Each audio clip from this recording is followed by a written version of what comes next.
रखेला ख्याल कितना देवरा तोहार हो। करो न डाउट उससे प्रीत कीजिए जानू, करो न डाउट उससे प्रीत कीजिए। तो कहियो कति देवरा ये राजा जी, कहियो कति देवरा, कहियो कति देवरा हमारा से चीट। लहंगा में लिंक फिंगर प्रिंट कीजिए। कहियो कति देवरा हमारा से चीट। लहंगा में लिंक फिंगर प्रिंट कीजिए।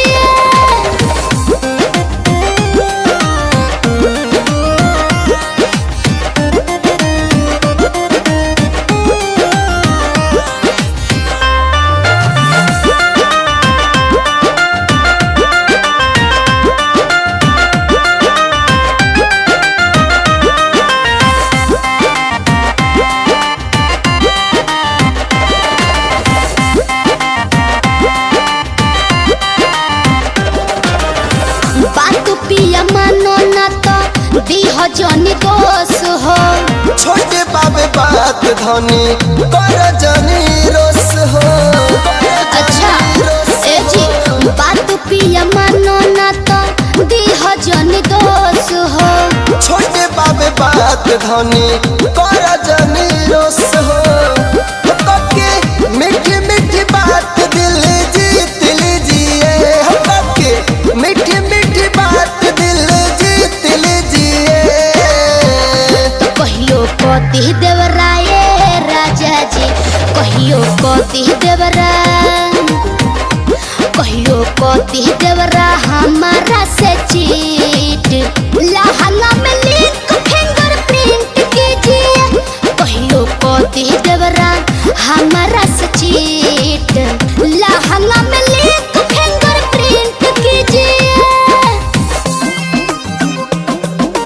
प्रिंट कीजिए, प्रिंट कीजिए।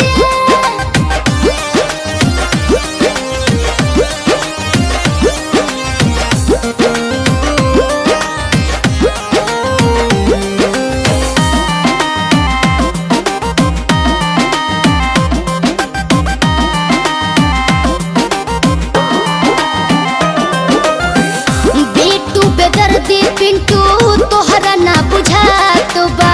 करेलु शौक सिल्की कुछ दिन के बात बा। अच्छा कुछ दिन रवा के कम दिन लगता। सोनी रितेश पिंटू तोहरा ना बुझात बा। करेलु शौक सिल्की कुछ दिन के बात बा। किस देख मिस मुँह मीठ कीजिए जानू, किस देख मिस मुँह मीठ कीजिए। डर लागे देवरा ये राजा जी, डर लागे देवरा, कि डर लागे देवरा कति कही